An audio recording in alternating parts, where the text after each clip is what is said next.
Hello दोस्तों, welcome to PIT teacher classes. कैसे हो आप सभी? उम्मीद करता हूँ अच्छे होंगे, पढ़ाई कर रहे होंगे। देखिए, आज के सेशन को शुरू करने से पहले कुछ चीज़ों को बता देता हूँ।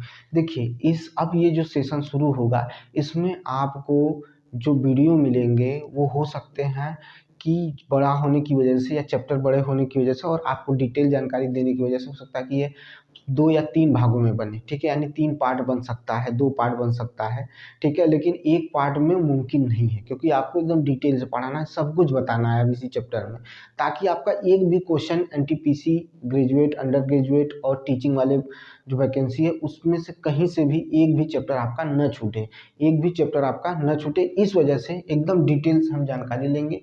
और हो सकता है कि आपको, मैंने कहा ना कि समय लगेगा, ठीक है। तो समय दीजिए और उसको पढ़िए, ठीक है। पढ़ना ही जरूरी है और उसको कायदे से पढ़ना जरूरी है। तो हमारे पहला चैप्टर जो है, देखिए, हम क्लास 9 का, आज से सुन लीजिए, क्लास 9 का एनसीईआरटी, ठीक है, एनसीईआरटी में साइंस पढ़ाने चल रहे हैं, ठीक है। एनसीईआरटी में क्या पढ़ाने चल रहे हैं? एनसीईआरटी में साइंस पढ़ाने चल रहे हैं, ठीक है। याद रखिएगा, क्या पढ़ाने चल रहे हैं? साइंस पढ़ाने चल रहे हैं, ठीक है, याद रखिएगा। तो पहला चैप्टर क्या है? तो पहला चैप्टर क्या है? हमारे आसपास की, क्या है? हमारे आसपास के पदार्थ, हमारे आसपास के क्या है? पदार्थ हैं। ये चैप्टर है, इस चैप्टर का नाम है, चलिए देखिए,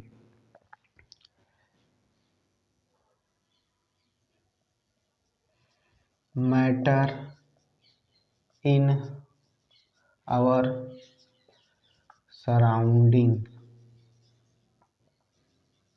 surroundings, matter in our surroundings, यही चैप्टर का नाम है भाई, ठीक है। इसी चैप्टर को पढ़ना है, ठीक है। Our surroundings, matter in our surroundings, ठीक है। क्या है? हमारे आस पास के पदार्थ, ठीक है, हमारे आसपास के पदार्थ, यही चैप्टर का नाम है। इसी को डिटेल से क्या करना है? पढ़ना है, एकदम डिटेल से पढ़ना है भाई, कुछ भी नहीं छोड़ना है, याद रखिएगा। अगर कुछ छूटता है तो नुकसान हमारा आपका है, ठीक है। तो कुछ भी नहीं छोड़ना है, ठीक है। ये चैप्टर का नाम है और इसी के साथ हम क्या करेंगे? चैप्टर को शुरू करेंगे, ठीक है। पहले एनसीईआरटी के टॉपिक टू टॉपिक देखेंगे, उसके बाद जो डिटेल हमें और इंक्लूड करना है उसको इंक्लूड करेंगे शुरू से, ठीक है। तो चलिए शुरू करते हैं, हमारे आसपास के पदार्थ। अब सामान्य तरीके से देखिए तो, जो कहते हैं ना कि हमारे अगल बगल जितनी भी चीज़ें रखी हैं उन्हें हम पदार्थ कह सकते हैं, उन्हें हम क्या कहेंगे? पदार्थ कह सकते हैं, ठीक है। जैसे एक लकड़ी का गुटका ले लीजिए और लकड़ी के गुटके को देखिए, तो वो क्या होता है? वो एक पदार्थ के रूप में ही दिखाई देता है। और पदार्थ क्या करता है? स्थान घेरता है, ठीक है। क्या करता है? स्थान घेरने का काम करता है। उसकी एक आकार होता है, आकृति होती है। किसी की आकृति तो नहीं होती, आकार भी नहीं होता है, लेकिन उसका आयतन निश्चित होता है। ये भी चीज़ें देखने को मिलती हैं, ठीक है। इसी तरह से हम कह रहे हैं कि जो लकड़ी का टुकड़ा है उसे देखा जाए तो क्या कर रहा है? कई कणों से मिलकर लकड़ी का टुकड़ा बना होगा। और उस लकड़ी के टुकड़े को देखिए तो आपको क्या समझ में आता है? आपको ये समझ में आएगा कि यह लकड़ी कैसी है? ठोस है। अब उसी की जगह पर और कुछ ले लीजिए, जैसे जल ले लीजिए, तो जल को देखेंगे तो लकड़ी का एक निश्चित आकार, आयतन होता है, सब कुछ होता है, लेकिन जल में आपको निश्चित आकार देखने को नहीं मिलेगा। जल को जिस भी चीज़ में डालेंगे, जिस भी बर्तन में डालेंगे, वो उसका क्या ले लेगा? आकार ले लेगा, ठीक है। तो ये सारी चीज़ें इसमें देखने को मिलता है, ठीक है। अब ध्यान से सुनिएगा कि पदार्थ के कण, ठीक है, पदार्थ के कण कितने छोटे होते हैं। यहाँ पर पूछ रहा है कि पदार्थ के कण कितने छोटे होते हैं, ठीक है। पदार्थ के कण कितने छोटे होते हैं उस पर चर्चा करने के लिए कह रहा है कि how small are these particles, ठीक है। समझ में आई बात? तो हाउ, ठीक है, ध्यान से सुनिएगा, हाउ, ठीक है, हाउ स्मॉल, ठीक है, आर, ठीक है, दीज पार्टिकल्स, ये कितने छोटे होते हैं। यानी पदार्थ के जो पार्टिकल्स होते हैं, पदार्थ के ये कण जो हैं, या कहा जाए पार्टिकल जो हैं, कितने छोटे होते हैं। अभी हम इसको समझेंगे, ठीक है। पदार्थ के कण कितने छोटे होते हैं, छोटे होते हैं, ठीक है, ये समझिएगा, ठीक है। पदार्थ के कण कितने छोटे होते हैं? भाई पदार्थ के कण इतने छोटे होते हैं जिन्हें हम क्या होता है कि कुछ पदार्थ के कण ऐसे इतने छोटे हो जाते हैं, इतने बारीक हो जाते हैं कि हम उन्हें नंगी आंखों से देख ही नहीं सकते, उन्हें हम नंगी आंखों से देख ही नहीं सकते, इतने छोटे हो जाते हैं। ठीक है, क्या हो जाता है, इतना छोटा हो जाता है पदार्थ का कण, ठीक है, कि हम उसे नंगी आंखों से देख नहीं सकते हैं। जैसे हमने क्या लिया, शक्कर लिया, ध्यान से सुनिएगा, अभी बहुत कुछ लेंगे। ठीक है, शक्कर, पहले छोटे से शुरू करना है। शक्कर आपको दिखता है छोटे छोटे पार्ट्स में होते हैं। अब उन्हें जल में घोलना शुरू करिए, जल में घोलिए, जल में घोलना, घोलो, जल में घोलो। जल में घोलेंगे तो एक समय बाद आप उस कण को देख नहीं पाएंगे। क्यों नहीं देख पाएंगे, क्योंकि दो जल के कणों के बीच में एक चीनी का कण या कहा जाए शक्कर का कण जाकर समावेशित हो गया। क्या हो गया, समावेशित हो गया। तो जब उसको देखेंगे तो एक समय बाद आपको वो दिखाई नहीं देगा। यही प्रतिक्रिया नमक में भी चलता है, यही प्रक्रिया क्या होता है, नमक में भी चलता है। अब हम एक चीज और है, डेटॉल। देखिए साधारण सा ले रहे हैं क्योंकि आपको समझना है। डेटॉल देख लीजिए, डेटॉल को क्या करिए, जल में घोलिए, और वो जल में घुल भी जाता है। घुलने के बाद एकदम वाइट दूध की तरह हो जाता है। क्या हो जाता है, दूध की तरह हो जाता है। लेकिन क्या उसके कण आपको दिखाई दे रहे हैं, नहीं दिखाई दे रहे हैं। क्यों, क्योंकि जल के दो कणों के बीच में जो डेटॉल का एक कण है जाकर समावेशित हो गया। ठीक है, तो कण दिखाई नहीं देते हैं। ठीक है, क्योंकि अब एक ऐसी स्थिति आती है कि जब ये इसमें घुल जाते हैं, ये भी जल में घुल जाता है, जल में घुल जाता है, घुल जाता है, घुल जाता है, घुल जाता है, जल में घुल जाता है, तो हमें कण दिखाई भी नहीं देते हैं। और कण की एक ऐसी स्थिति आ जाती है कि अब ये विभाजित होना बंद हो जाते हैं। कण इस स्थिति में विभाजित होना बंद हो जाता है, विभाजित होना बंद हो जाता है, विभाजित होना बंद हो जाता है, बंद हो जाता है, विभाजित होना बंद हो जाता है। ठीक है, ऐसी स्थिति में कण क्या हो जाता है, विभाजित होना बंद हो जाता है। अब विभाजन देखने को नहीं मिलेगा। निष्कर्ष यही निकलता है कि अब विभाजन देखने को नहीं मिलता है। इसी तरह से पोटेशियम पर मैग्नेट होता है, पोटेशियम, ठीक है, पोटेशियम, ठीक है, पोटेशियम पर मैग्नेट, पोटेशियम पर मैग्नेट होता है। ठीक है, पोटेशियम पर मैग्नेट भी इसी तरह का क्या करता है, आपको देखने को मिलता है। ठीक है, पोटेशियम पर मैग्नेट, ठीक है, पोटेशियम पर मैग्नेट जो होता है इसी तरह की क्रियाकलाप करते हुए आपको दिखाई देगा। ठीक है, पोटेशियम पर मैग्नेट भी जो होता है इसी तरह का क्रियाकलाप दिखाई देता है। अब इसके पदार्थ, इसके कण जो होते हैं इतने छोटे हो जाते हैं, इतने अत्यंत सूक्ष्म हो जाते हैं कि हमें नंगी आंखों से दिखाई नहीं देते हैं। और जब इस स्थिति में पहुंचते हैं तो अब इनका विभाजन आपको देखने को नहीं मिलेगा। यानी जो इस समय जल में जो घुला हुआ कण है डेटॉल का या पोटेशियम परमैंगनेट का या जल का, तो अब वो कण उस स्थिति में पहुंच गया है या उतना छोटा हो गया है कि अब उसके अंदर बदलाव या उसके अंदर विभाजन देखने को नहीं मिलेगा। ठीक है, उसके अंदर विभाजन देखने को नहीं मिलेगा। यही क्रियाकलाप बार बार आपको देखने को मिलेगी। पदार्थ के छोटे कण की कल्पना हम करें तो कर नहीं सकते हैं, क्योंकि भाई देख लीजिए कैसे करेंगे, बताइए कैसे करेंगे। घुल तो गया, पता नहीं चल रहा है कि कितना घुला क्या नहीं घुला, ये चीज़ें आपको देखने को मिलेगी। ठीक है, अगर इतनी चीज़ें समझ में आ गई हो तो आगे चलें, आगे की तरफ चलते हैं। अब देखिए हमें पढ़ना है कि पदार्थ के जो कणों के बीच, मतलब पदार्थ के जो कण होते हैं उनके कुछ गुण होते हैं। ठीक है, उनकी कुछ प्रॉपर्टी होती है। ठीक है, जिस पर हमें क्या करना है, चर्चा करना है। तो पदार्थ के कणों के अभिलाक्षणिक गुण क्या है वो देखिए। ठीक है, चलिए इसको मिटा देते हैं।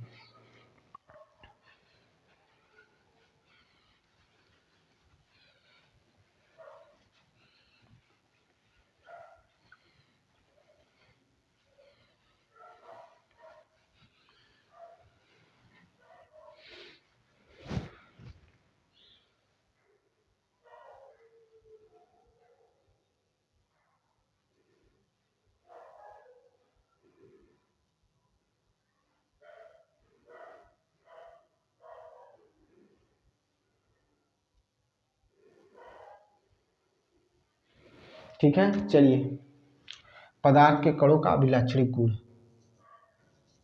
पदार्थ के कणों का अभिलाक्षणिक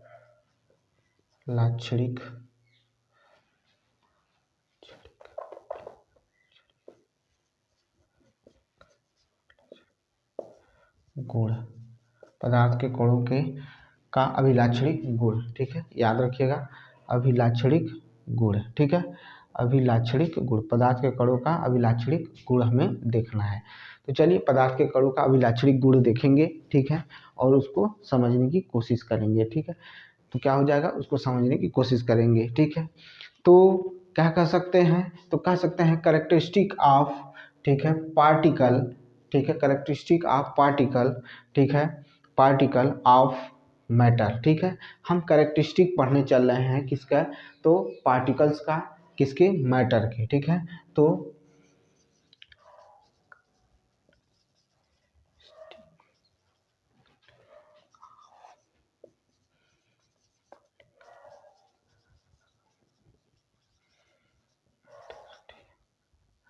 particles of matter, particles of matter, यही हमें पढ़ना है, ठीक है, यही हमें क्या करना है, पढ़ना है। सुनिएगा ध्यान से, ठीक है।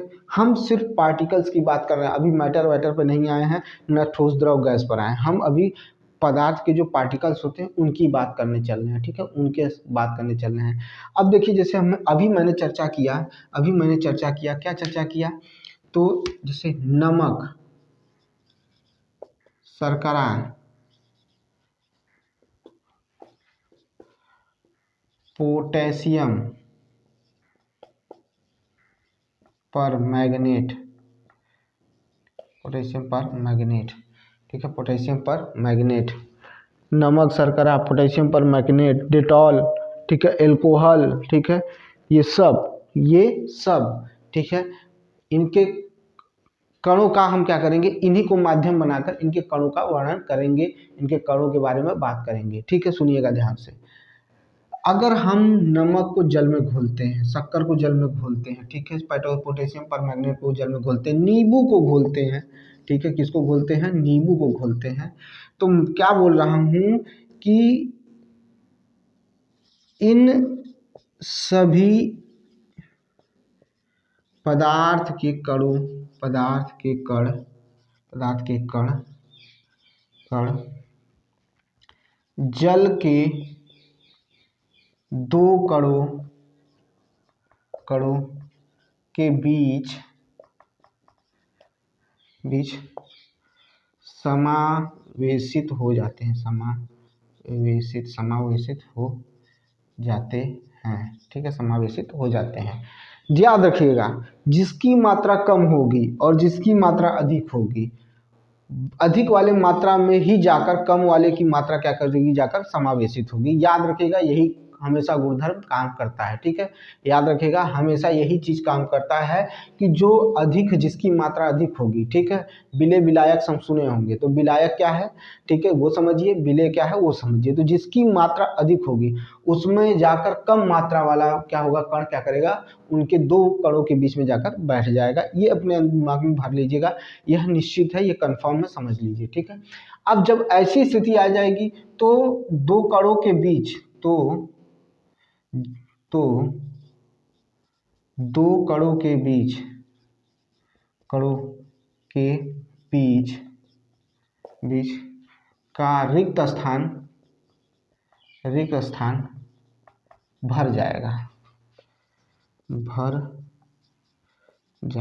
स्थान भर जाएगा, दो कणों के बीच का रिक्त स्थान क्या हो जाएगा, भर जाएगा, ठीक है, याद रखिएगा, क्या हो जाएगा, भर जाएगा। ऐसी स्थिति देखने को मिलेगी। जैसे मान लीजिए हम बनाते हैं भाई, हम आपको बना के दिखाते हैं, ये चीज हो गया,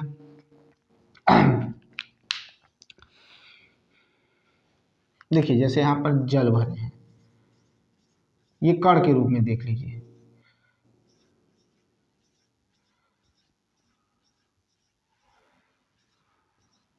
अब इसमें क्या होगा, इसमें जाकर क्या बनेंगे, जो शक्कर है, नमक है, वो क्या कर रहा है, इनके कणों के बीच में जाके क्या कर रहा है, बैठ जा रहा है, ठीक है, बैठ जा रहा है, ये देखिए बैठ रहा है, ठीक है, सब क्या हो रहा है, बैठ जा रहा है। और ऐसी स्थिति में क्या हो जाता है कि वो पूरी तरह से घुल जाते हैं और कणों की एक ऐसी स्थिति ये बनती है जिसमें अब विभाजन देखने को नहीं मिलेगा, जिसमें अब विभाजन देखने को नहीं मिलेगा।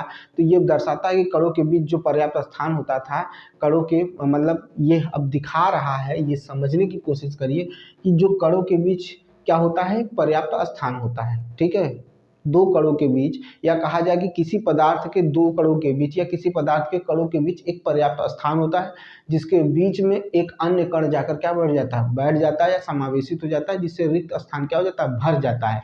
और इसी के पद्धति के कारण कोई भी वस्तु जो घुलनशील होती है वो क्या करती है, जल में जाकर घुल जाती है। लेकिन क्या बालू घुलेगा? नहीं घुलेगा। मिट्टी घुलेंगे लेकिन थोड़ी मात्रा में घुलेंगे, बहुत ज़्यादा आपको दिखाई नहीं देगा, या आपको क्या होगा, मट्टी अंदर नीचे की तरफ बढ़ जाएगी। और कुछ क्या होते हैं, घुल जाते हैं, लेकिन कुछ देर बाद ये शांत होकर क्या होता है, जब आप पानी को मतलब जब पानी शांत होता है, ठीक है, हिलना डुलना बंद होता है, तो वो मिट्टी के जो कण होते हैं वो आसानी से क्या हो जाते हैं, आपको नीचे बैठे हुए तली पर दिखाई देते हैं। लेकिन क्या नमक में ऐसी स्थिति देखने को मिलती है कि पहले तो घोल दिए नमक को और फिर हम नमक को अलग करने के लिए कुछ देर छोड़ दिए तो वो नीचे बैठ गया? नहीं, ऐसा नहीं देखने को मिलता है, ऐसा देखने को नहीं मिलता है, याद रखिएगा।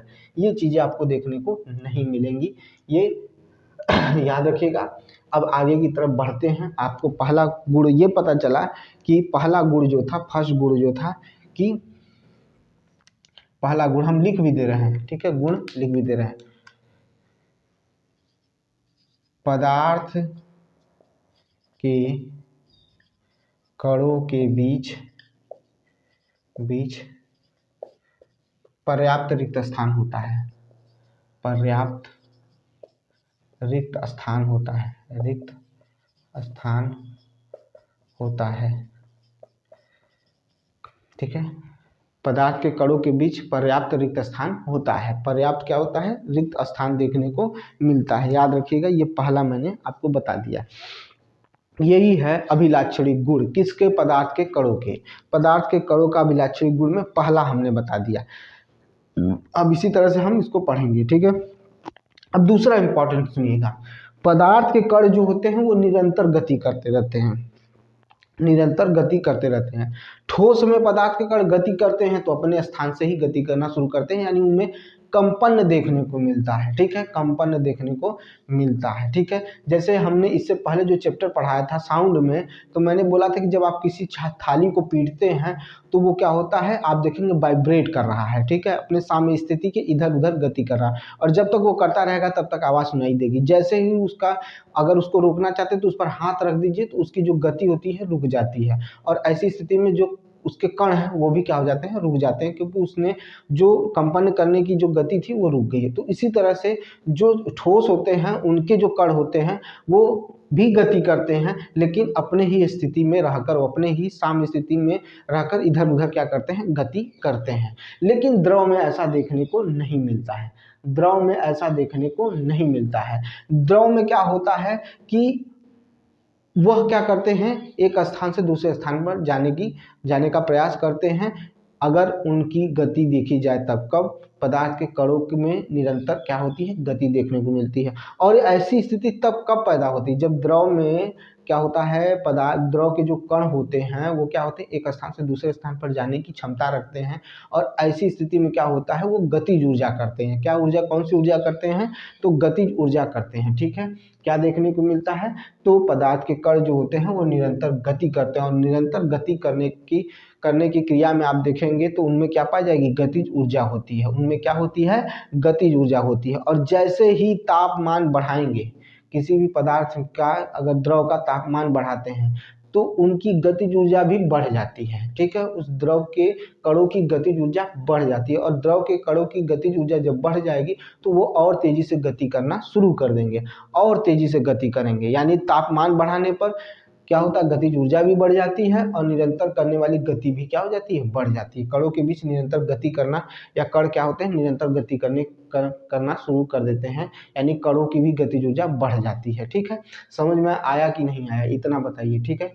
अब क्या है समझिएगा, मैंने क्या कहा, पहला अभिलक्षण गुण लिखवा दिया हूँ, दूसरा देखिए, दूसरा क्या है,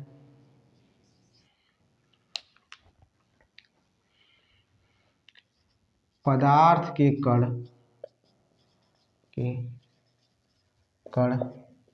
गति, निरंतर गति करते हैं, निरंतर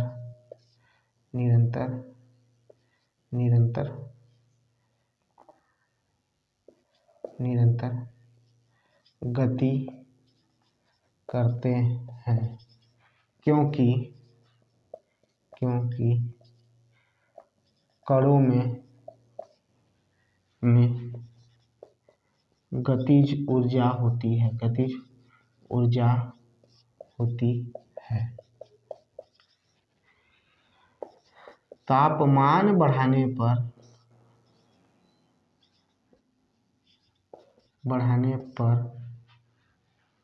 तापमान बढ़ाने पर कणों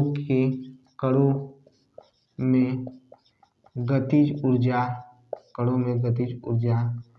भी बढ़ जाती है, कणों में गतिज ऊर्जा भी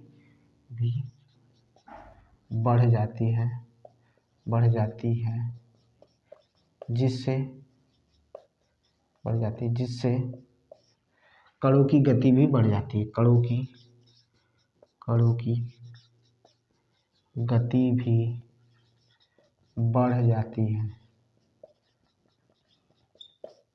ठीक है, सुन ध्यान से देखिए। पदार्थ के कण निरंतर गति करते हैं क्योंकि कणों में गतिज ऊर्जा होती है। तापमान बढ़ाने पर कणों में गतिज ऊर्जा भी बढ़ जाती है।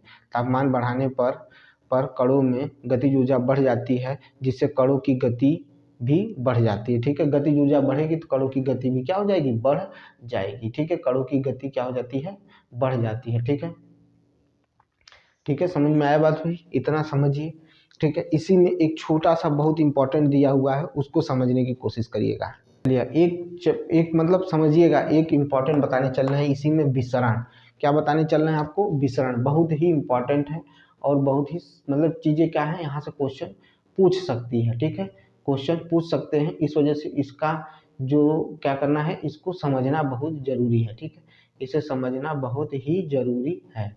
ठीक है, अब इसको समझिए, कैसे समझेंगे उस चीज़ को देखिए ध्यान से, कैसे हम बताने चल रहे हैं समझिएगा। ठीक है, तो एक शब्द आता है विसरण। क्या आता है, विसरण। पहले इसको समझ लें, विसरण। ठीक है, पहले इसको समझ लें, विसरण को समझ लें कि विसरण होता क्या है। ठीक है, इसको समझिए, विसरण समझिएगा। ठीक है, चलिए, होता क्या है कि दो भिन्न पदार्थ के कण आपस में क्या हो जाते हैं, दो कणों के बीच में एक कण जाकर क्या हो जाता है, समावेशित हो जाता है, या आपस में समावेशित हो जाते हैं, या अंतः समावेशित हो जाते हैं। विभिन्न प्रकार के पदार्थ के कण आपस में समावेशित हो जाते हैं, आपस में मिल जाते हैं। ठीक है, आपस में मिल जाते हैं। ठीक है, फिर से समझिएगा चीज़ों को। ठीक है, क्या होता है, दो विभिन्न प्रकार के जो पदार्थ हैं उनके जो कण होते हैं आपस में क्या हो जाते हैं, मिल जाते हैं, या आपस में क्या हो जाते हैं, घुल जाते हैं। ठीक है, और ऐसी स्थिति को क्या कहा जाता है, समावेशन कहलाता है, या समावेशित कण कहलाता है। अब ये जो समावेशित कण है, जो दो कणों के बीच में एक कण जाकर बैठ जाता है, ठीक है, या आपस में समावेशित हो जाते हैं, तो जब ऐसी स्थिति देखने को मिलती है, वो भी कैसे देखने को मिलती है, तो स्वतः देखने को मिलती है। ठीक है, आपको कोई जरूरत नहीं है कि उसमें कुछ ऊर्जा लगाई जाए या कुछ नहीं। जैसे अगर हम क्या करें कि यह है आपका एक टब है, ठीक है, या कहा जाए एक बाल्टी है, इस बाल्टी में जल है और इसमें हमने क्या डाल दिया, शक्कर डाल दिया। क्या डाल दिया, शक्कर डाल दिया। ध्यान से समझिएगा, चीज़ें तब समझ में आएगी। अब इसमें हमने क्या कर दिया, शक्कर डाल दिया। अब जब शक्कर डाल दिया, ठीक है, वो क्या हो गया, बीच के स्थानों में क्या जो गैप था उसमें क्या हो गया, बैठ गया। ठीक है, दो कणों के बीच में एक कण जाकर बैठ गया। जब यह परिस्थिति या यह कंडीशन स्वतः हो, ठीक है, जब स्वतः हो, क्या कह रहा हूं, किसकी डिफिनीशन लिखने चल रहा हूं, जब दो भिन्न प्रकार के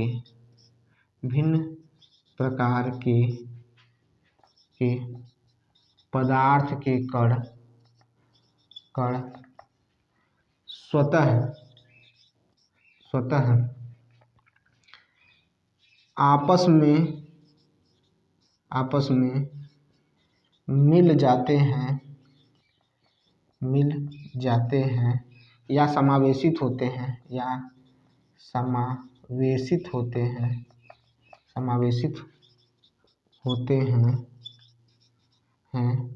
उन्हें उसे विसरण कहते हैं।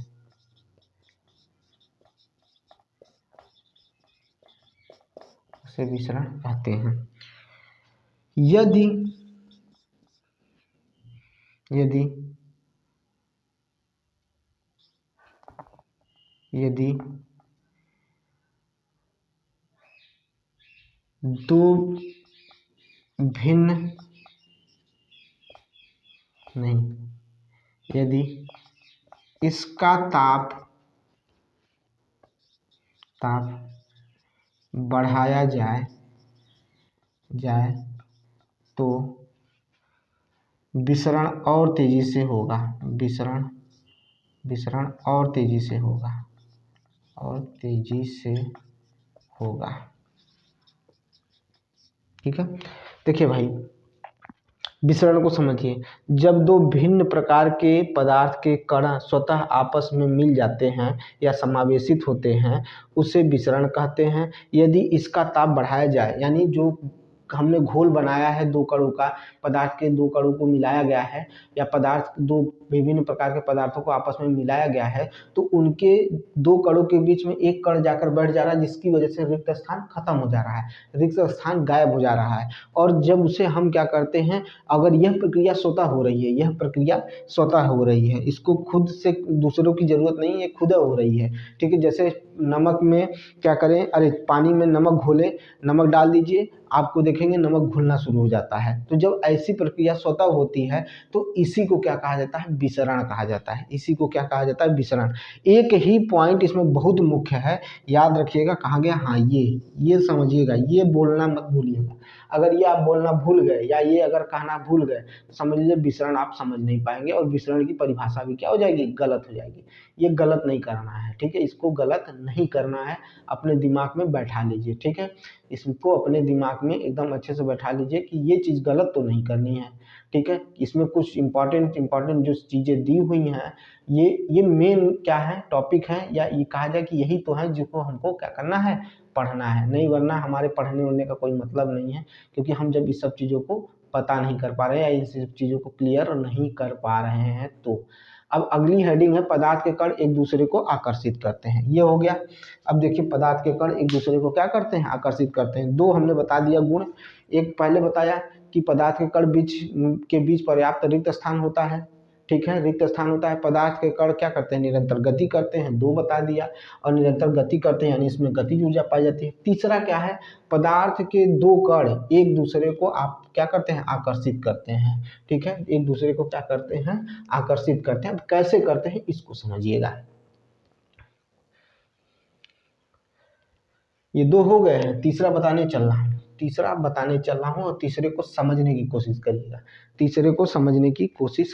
ठीक है, पदार्थ के कण एक दूसरे को आकर्षित करते हैं। तीसरा,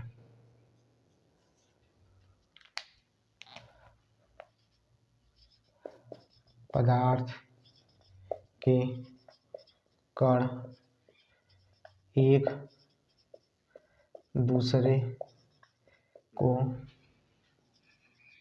आकर्षित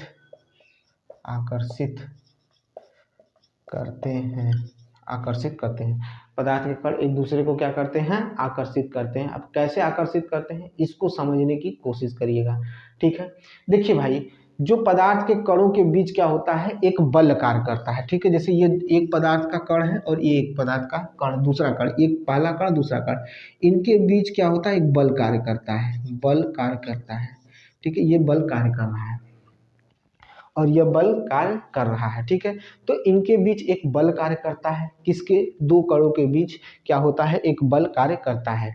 यह बल कणों को एक साथ रखता है, यानी यह बल क्या होता है, एक दूसरे को पकड़ के रखता है, एक साथ रखता है। ठीक है, क्या करता है, एक साथ पकड़ के रखता है। अच्छा, इसको कब, ये बल कब कमजोर होगा, जब इस पे क्या करेंगे, प्रहार करेंगे। ठीक है, या इसे गर्म करेंगे, तब इनके बीच का आकर्षण बल क्या हो जाएगा, कम होना शुरू हो जाता है। ठीक है, तो ये इस आकर्षण बल के सामर्थ्य से प्रत्येक पदार्थ में अलग अलग होता है। ठीक है, अगर कहा जाए तो ये जो आकर्षण बल होता है वो प्रत्येक पदार्थ में अलग अलग होता है। जैसे ठोस में आपको अधिक देखने को मिलेगा, फिर द्रव में देखने को मिलेगा, फिर उससे कम किस में देखने को मिलेगा, गैस में देखने को मिलेगा। यही चीजें हैं, तीन याद करके रखना है भाई। ठीक है, तीन को याद करके रखना है। अब हम चलेंगे पदार्थ की अवस्थाओं के बारे में, ठीक है। चलिए आइए चलते हैं आगे की तरफ। ये 3 समझ में आ गए होंगे, यही 3 आपको क्या करना है, पढ़ना है, ठीक है।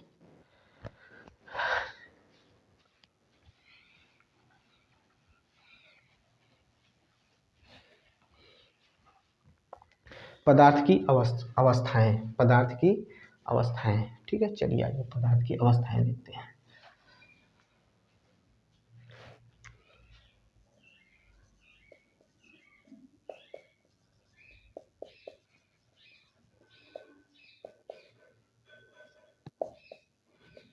ठीक है, अवस्थाएं, पदार्थ की अवस्थाएं, ठीक है भाई, दिख रहा है पदार्थ की अवस्थाएं। चलिए पदार्थ की अवस्थाएं क्या होती हैं, तो पदार्थ की अवस्थाएं कैसे पता करेंगे, पदार्थ की अवस्थाएं क्या होती हैं, ठीक है, किससे जानते हैं। तो पदार्थ की अवस्थाएं आप 3 रूप में देख सकते हैं, ठीक है, 3 रूप में देख सकते हैं, ठीक है, 3 रूप में देख सकते हैं पदार्थ की अवस्थाओं को, ठीक है। आइए, ठोस, द्रव, गैस, ठोस, द्रव और गैस, ठीक है, ठोस, द्रव, गैस। अब यहीं पर हम इनका वर्णन करना शुरू कर रहे हैं, समझिएगा चीजों को। ठोस के जो पार्टिकल्स होते हैं, ठोस के जो कण होते हैं, इनके बीच में रिक्त स्थान आपको बहुत ही कम देखने को मिलेगा, ठीक है, बहुत ही कम देखने को मिलेगा। इनके बीच जो होता है, जो रिक्त स्थान होता है, वह बहुत ही कम होता है। इसी कारण से इसका एक निश्चित आकार होता है, ठीक है, इसकी एक निश्चित आकृति होती है, ठीक है, और एक निश्चित क्या होता है, स्थिर आयतन होता है, ठीक है, क्या होता है, आयतन होता है। और संप्रियता जो होती है वो नगण्य होती है। कंप्रेशन आपको इसमें बहुत एकदम ना के बराबर देखने को मिलेगा, क्या होगा, ना के बराबर देखने को मिलेगा, ठीक है। तो मैंने क्या बोला, ध्यान से सुनिएगा, ध्यान से समझिएगा और लिखने की कोशिश भी करिएगा और लर्न करने की कोशिश भी करिएगा, ठीक है। देखिए इसका आकार, आयतन तथा आकार आयतन निश्चित होता है, निश्चित होता है। अतः संप्रियता क्या है, अतः संप्रियता, यहाँ न लिख के यहाँ लिखें, अतः अतः अतः न लिखें, अतः न लिखें, अतः लिख के गड़बड़ हो जाएगा। आकार आयतन निश्चित होता है जबकि जबकि जबकि सेंटेंस नहीं बनना था, जबकि, ठीक है, जबकि संप्रियता क्या होती है, संप्रियता क्या होती है, नगण्य होती है, ठीक है। नगण्य, नगण्य लिखे कि ना के बराबर होती है, ना के बराबर होती है, ताकि आपको समझ में आए, बराबर होती है, ठीक है, ना के बराबर होती है, ठीक है, याद रखिएगा, यानी एकदम देखने को नहीं मिलेगा, ठीक है। अब इसके जो पार्टिकल्स हैं उनके बारे में समझ लें। तो इनके जो पार्टिकल्स होते हैं, इनके पार्टिकल्स, इनके कण, सॉरी, कण एक दूसरे के काफी पास होते हैं, काफी पास होते हैं, पास होते हैं। देखिए भाई हम अपने शब्दों में लिखवा रहे हैं और सरल शब्दों में लिखवा रहे हैं ताकि आपको चीज़ें तैयार हो जाएं, ठीक है।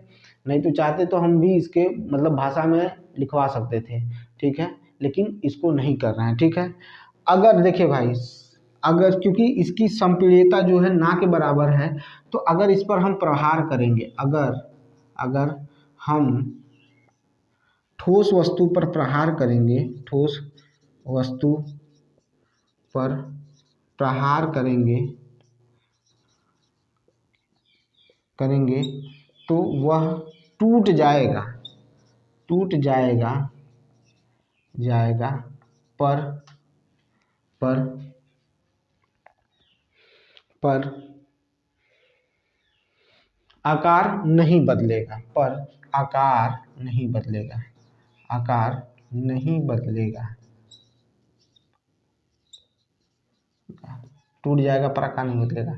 आकार आयतन निश्चित होता है जबकि संपीड़ितता क्या होती है, ना के बराबर होती है।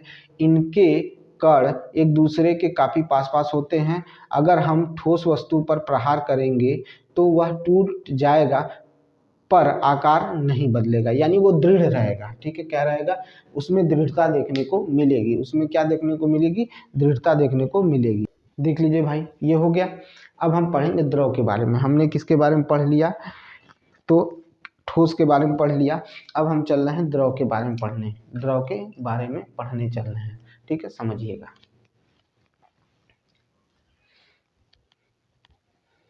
ये हमने पढ़ लिया। हम किसके बारे में पढ़ने चल रहे हैं अभी फिलहाल में, तो हम पढ़ने चल रहे हैं द्रव के बारे में। ठीक है, चलिए द्रव देखिए। द्रव द्रव और जो इस चैप्टर को हल्के में ले रहे हैं, बाद में समझ में आएगा लिक्विड। ठीक है, किसके बारे में पढ़ना है, लिक्विड। ठीक है, बाद में समझ में आएगा, क्योंकि इसमें कुछ चीज़ें ऐसी दी हुई हैं जो क्वेश्चन पक्का उठा सकते हैं एग्जाम में। इस वजह से ये पढ़ना बहुत ही जरूरी है। द्रव समझिएगा। द्रव का जो आयतन है वो निश्चित होता है, लेकिन आकार निश्चित नहीं होता है। आप जिस भी बर्तन में इसको रखेंगे वो क्या कर लेगा, उसी का क्या कर लेगा, उसी का आकार ले लेता है। देखिए इस मग्गे में हमने क्या रखा है, पानी रखा हुआ, क्योंकि ब्लैक बोर्ड सही नहीं है, तो ब्लैक बोर्ड को साफ करने के लिए, साफ हो नहीं रहा था एक बार में, तो इसके लिए पानी रखें ताकि हम छिड़क कर क्या करें, इसे साफ कर लें। तो इसमें जो पानी रखा हुआ है आपके इसमें, अब इस पानी को किसी क्या करते हैं, जैसे थाली ले लेते हैं, उसमें डालते हैं, तो वो ये थाली का आकार ले लेगा। ये इसमें जो द्रव है वो थाली का आकार ले लेगा। इसे और पतले बाटल में, जैसे कोल्ड ड्रिंक की बाटल आती है ना प्लास्टिक वाली, उसमें डाल लीजिए तो उसका आकार ले लेगा। लेकिन इसका आयतन क्या चेंज होगा, नहीं होगा। जितना इसमें है उतना ही उसमें आयतन को कवर करेगा। ठीक है, उतना ही लेगा, लेकिन आकार क्या कर देगा, चेंज कर देगा। आकार क्या होता है, चेंज होता है। इसी कारण से क्या होता है, तरल क्या करते हैं, गति करते हैं, ये दृढ़ नहीं होते हैं। तरल क्या करते हैं, गति करते हैं, और ये दृढ़ नहीं होते हैं। तो हमने क्या बोला कि इसका आयतन निश्चित होता है,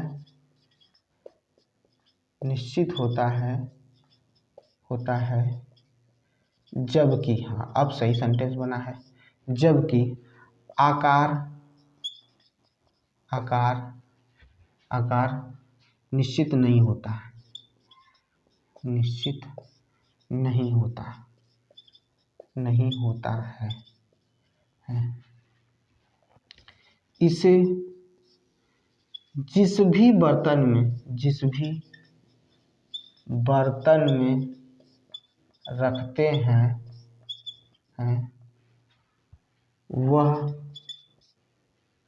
वह रखते हैं, द्रव उसका आकार ले लेता है, द्रव उसका आकार ले लेता है, अर्थात इसका कोई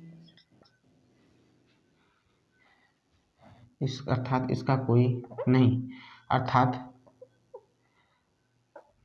अर्थात यह दृढ़ नहीं बल्कि तरल है। ठीक है, अर्थात यह दृढ़ नहीं बल्कि क्या है, तरल है। ठीक है बेटा, याद रखिएगा, इसको याद रखिएगा, ध्यान से देख लीजिए, ध्यान से चीज़ें देख लीजिए। ठीक है, ये तो बहुत सिंपल सी चीज़ें हैं। ठीक है, ये सब क्या है, बहुत सिंपल सी चीज़ें हैं। लेकिन अब जो हम समझने चल रहे हैं, ध्यान से सुनिएगा, वो बहुत इम्पॉर्टेंट है। वो क्या है, बहुत ही इम्पॉर्टेंट है। ठीक है, उसको समझने की ज़रूरत है। ठीक है, समझिएगा। देखिए, द्रव जो है,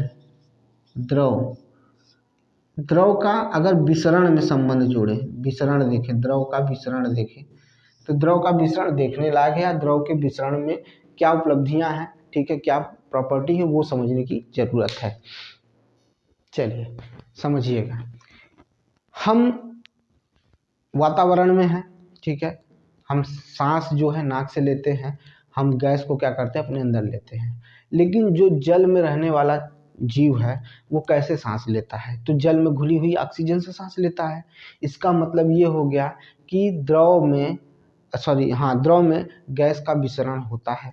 ठीक है, और देखा जाए तो ठोस जो होता है, ठोस की अपेक्षा द्रव का विसरण अधिक होता है, क्योंकि उनके कणों के बीच में जो रिक्त स्थान होता है वो सबसे अधिक होता है। किसके? द्रव के। जबकि ठोस में जो रिक्त स्थान होता है वो द्रव की अपेक्षा क्या होता है? कम होता है। इसका मतलब फिर से समझिएगा, फिर समझा रहा हूँ, दो चीज़ों को बहुत समझ के रखिएगा, क्योंकि यहीं पर तो पूछा जाएगा आपसे कि विसरण दर किसमें अधिक होता है। तो ठोस जो होता है, ठोस के कणों के बीच का रिक्त स्थान बहुत ही कम होता है, जबकि द्रव के रिक्त स्थानों की जो रिक्त स्थान होते हैं ठोस की अपेक्षा अधिक होते हैं, इसलिए उनमें विसरण दर अधिक देखने को मिलता है। किसमें? द्रव में। ठोस की अपेक्षा द्रव में विसरण दर अधिक देखने को मिलता है। अपने दिमाग में बैठाइए इस चीज़ को। ठीक है, तब यह हम कह सकते हैं, निष्कर्ष ये निकलता है कि द्रव का, ठीक है, द्रव का विसरण दर ठोस में, द्रव में और गैस में, तीनों में होता है। तीनों में होता है विसरण देखने को, द्रव का विसरण तीनों में देखने को मिलता है, ठोस, द्रव, गैस, तीनों में देखने को मिलता है। एकदम अपने दिमाग में बैठा लीजिए। ठीक है, अपने दिमाग में बैठा लीजिए। ठीक है, यही निष्कर्ष निकल के आता है कि द्रव में, ठोस, द्रव और गैस तीनों का विसरण क्या है? होता है, संभव है। एकदम कोई सोचने वाली बात नहीं होती है, इसको याद रखिएगा। ये अभी लिखवा देते हैं। और क्या देखने को मिलता है और समझिएगा। मैंने अभी बोला कि ठोस की अपेक्षा द्रव में क्या होता है? कणों के बीच रिक्त स्थान अधिक होता है। इस वजह से ये क्या करते हैं? एक स्थान से दूसरे स्थान पर गति करते हैं। इसलिए द्रव क्या होता है? एक स्थान से दूसरे स्थान पर गति करना शुरू कर देता है, जबकि ठोस में ऐसी नहीं देखने को मिलती है। तो जब ये इसके कण जब गति करेंगे तो इनमें, इसका मतलब इसमें गतिज ऊर्जा अधिक होगी। तो ठोस की अपेक्षा द्रव में गतिज ऊर्जा भी अधिक होती है। अब यहाँ आते हैं विसरण दर जो होता है, तो याद रखिएगा सबसे कम विसरण दर किसमें देखने को मिलता है? तो ठोस में देखने को मिलता है। सबसे अधिक विसरण दर किसमें देखने को मिलता है? तो गैस में देखने को मिलता है। तो अगर हम इसका एक मतलब प्रारूप बनाए तो हम तो ये लिख सकते हैं ना बेटा कि क्या लिख रहे हैं? विसरण दर, यहाँ लिख देते हैं विसरण दर। विसरण दर समझिएगा, तो क्या लिखेंगे? गैस में सबसे अधिक, फिर उसके बाद क्या लिखेंगे? द्रव में लिखेंगे, फिर उसके बाद क्या लिखेंगे? ठोस में लिखेंगे। सबसे कम ठोस में होता है, ना के बराबर होता है, नगण्य होता है। ठीक है, ये चीज़ याद रखिएगा। ये हो गया, देख लीजिए ये चीज़ समझ में आई बात। तो अब इसी को हम लिखवाते हैं। चलिए लिखिए।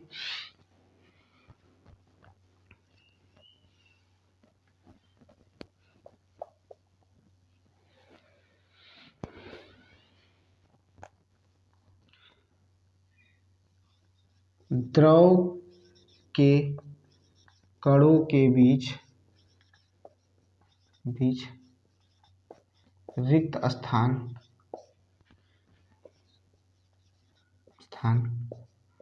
ठोस के कणों के बीच रिक्त स्थान, द्रव के कणों के बीच रिक्त स्थान तो सही से बना है भाई, रिक्त स्थान ठोस की अपेक्षा अधिक होते हैं। ठोस के कणों की अपेक्षा अधिक होते हैं। ठोस के कणों की अपेक्षा अधिक होते हैं। अपेक्षा अधिक होते हैं। ठीक है,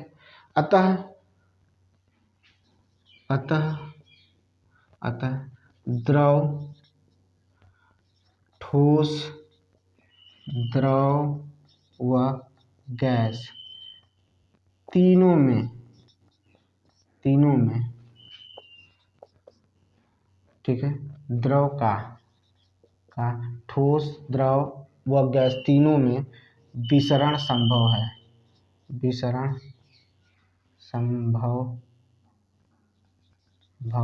विसरण क्या है?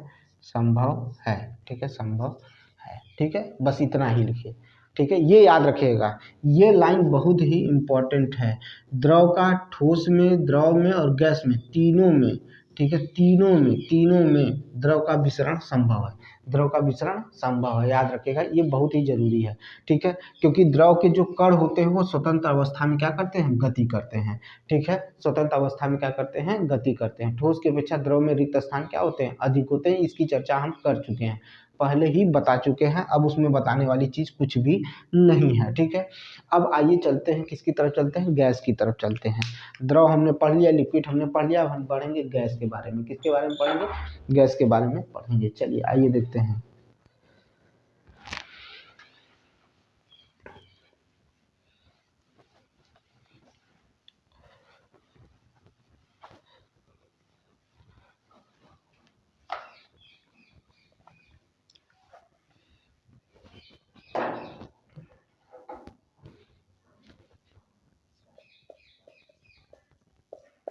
गैस के बारे में पढ़ेंगे, समझिएगा। गैस कैसा होता है भाई, कैसे महसूस करते हैं, किस तरह का ये क्या होता है, देखिए ध्यान से सुनिएगा। जो आपके यहाँ ध्यान से रखिएगा, तीन चीज़ों पे बात करेंगे। एक एलपीजी पर बात करेंगे, ठीक है, एलपीजी पर बात करेंगे, ठीक है। एक सीएनजी पर बात करेंगे, ठीक है। एक खाने का जो खाने की महक, खाने की महक समझिएगा। जो गैस होती है, एलपीजी हो गया आपका, सीएनजी हो गया, ठीक है, जो लिक्विड पेट्रोलियम गैस हो गया, ये सीएनजी हो गया कंप्रेस्ड वाला। अब समझिएगा क्या होता है कि भाई इन्हें क्या किया जाता है, एक सिलेंडर में क्या किया जाता है, भरा जाता है। सिलेंडर में क्या कर दिया जाता है, भरा जाता है। और जब भरा जाता है तो क्या हो जाता है, दाब अधिक लगता है। उच्च दाब की वजह से क्या होते हैं, जब ये सिलेंडर में भरे जाते हैं तो किस फॉर्म में आ जाते हैं, तो द्रव के फॉर्म में आ जाते हैं। वही प्रक्रिया यहाँ पर भी होती है, द्रव के फॉर्म में आ जाते हैं, ठीक है। लेकिन जैसे ही इनका दाब कम होता है या इन्हें बाहर निकलना होता है तो ये क्या हो जाते हैं, तुरंत लिक्विड से गैस में चेंज हो जाते हैं। लिक्विड से क्या हो जाते हैं, गैस में चेंज हो जाते हैं, ठीक है। और जब ये मतलब मान लीजिए अगर खुले छोड़ दिए और अगर ये फैल रहा है तो इनके जो कण होते हैं वो हवा के कण में मिलकर क्या हो जाते हैं, फैलना शुरू कर देते हैं, ठीक है। क्योंकि इसमें विसरण गति सबसे अधिक पाई जाएगी, विसरण जो होगा उसमें सब विसरण जो होगा सबसे अधिक देखने को मिलेगा। इसी तरह से खाना जब किचन में पकता है, खाना किचन में बनता है, आप दूसरे रूम में बैठे हुए हैं लेकिन उसका जो क्या है महक आप तक पहुंच जाती है। क्यों, क्योंकि इसकी जो महक होती है वो गैस क्या होता है, वातावरण में उपस्थित गैसों में घुलकर क्या हो जाता है, आपके नाक तक पहुंचता है और आपको क्या महक सुना, मतलब जो महक होती है वो आपको महसूस होना शुरू हो जाती है। तो इसमें जो कणों की गति होती है, कणों की गति सबसे अधिक देखने को मिलती है। कणों की गति सबसे अधिक देखने को मिलती है, गति सबसे अधिक देखने को मिलती है, सबसे अधिक देखने को मिलती है, अधिक देखने को मिलती है, मिलती है, ठीक है, सबसे अधिक देखने को मिलती है। क्योंकि इसके कणों के बीच, इसके कणों के बीच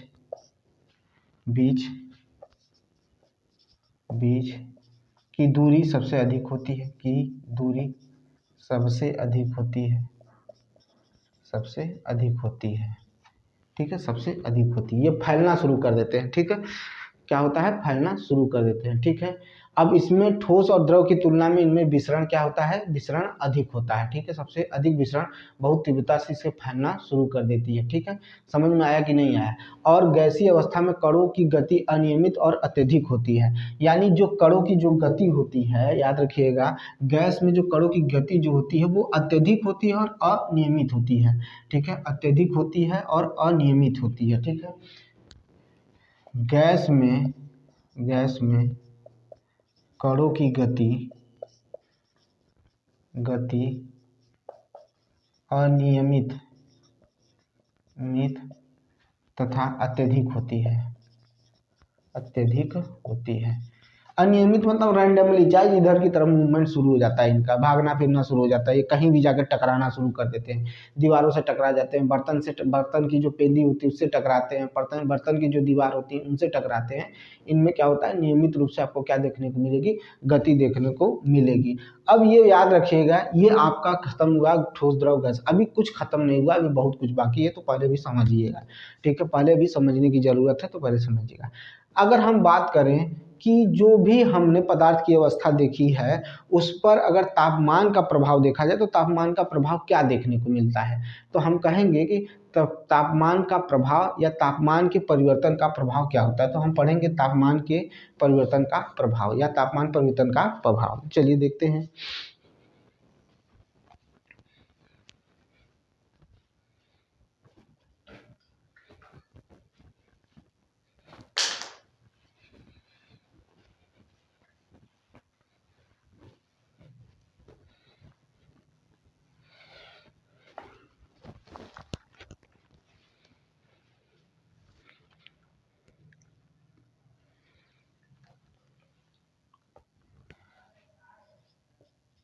सॉरी,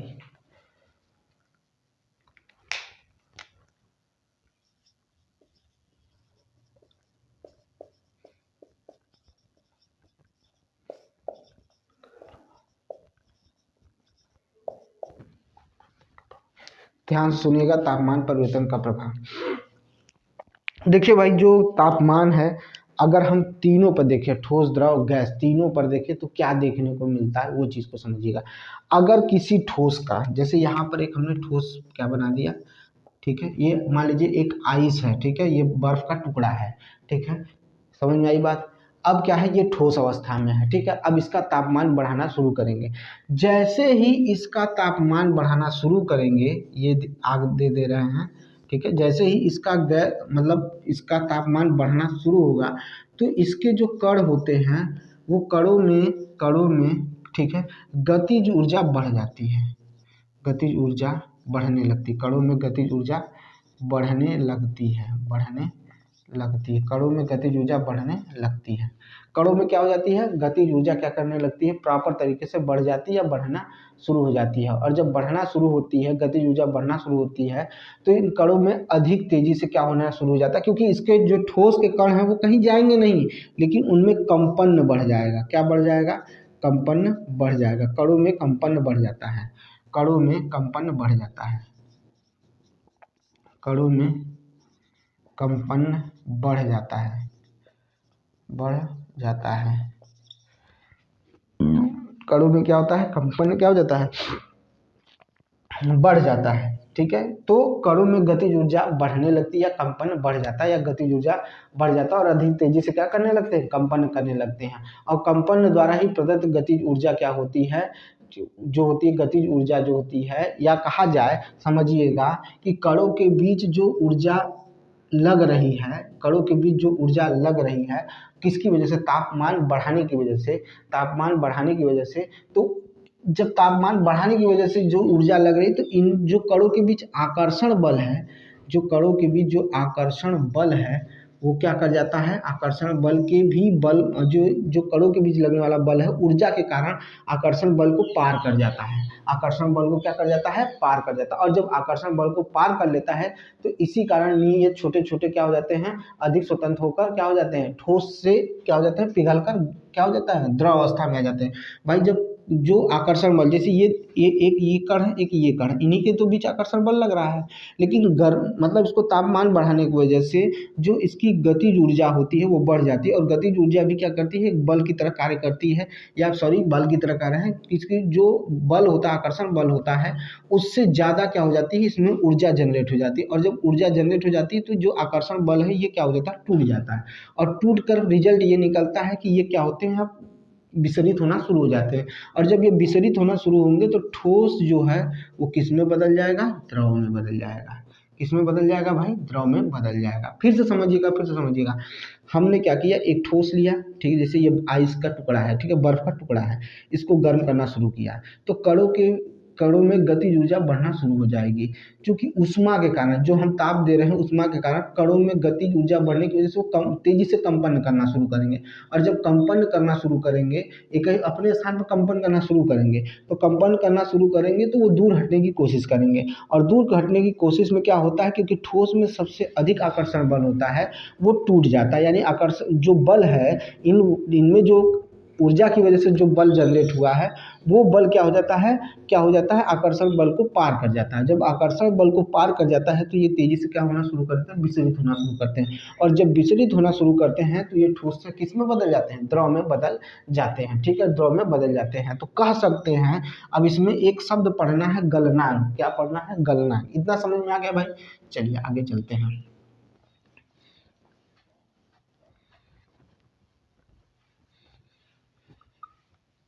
देखिए एक पॉइंट लिखवा रहे हैं, बहुत ही इंपॉर्टेंट है, इसको समझिएगा। ठीक है, वह न्यूनतम ताप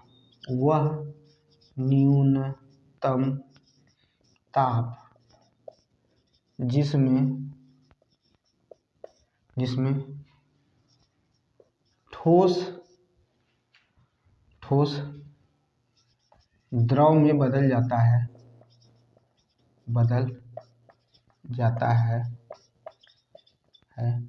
उसे गलनांक कहते हैं। उसे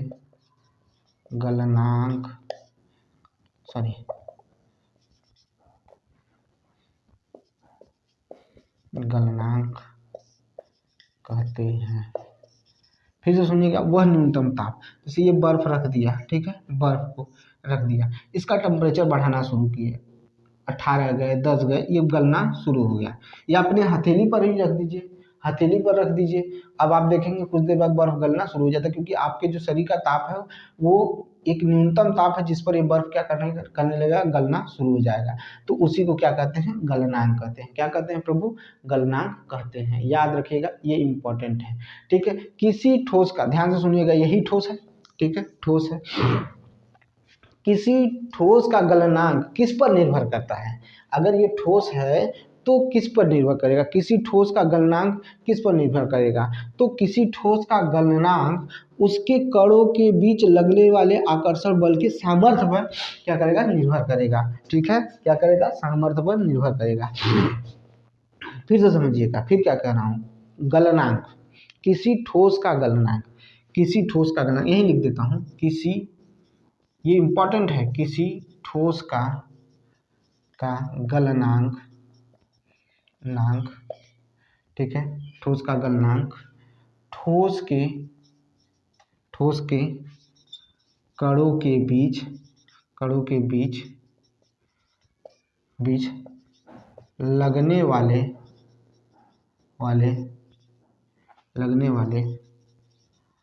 लगने वाले आकर्षण बल, कणों के बीच लगने वाले आकर्षण बल के सामर्थ्य पर निर्भर करता है।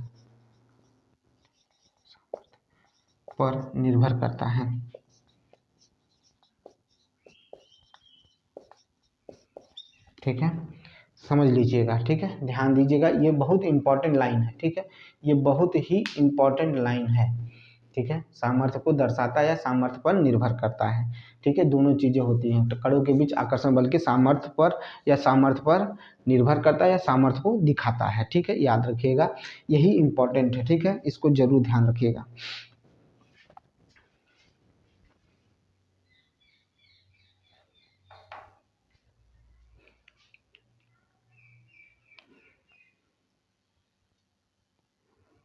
चलिए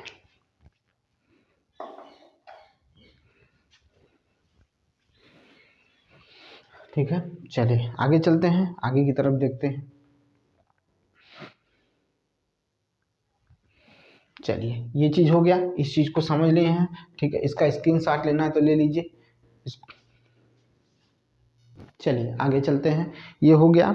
अब इसी में एक चीज़ पढ़ेंगे, ये हमने तापमान परिवर्तन के कारण ही चीज़ों को देख रहे हैं, तो इसमें एक चीज़ और पढ़ेंगे। देखिए क्या पढ़ना है। ठीक है,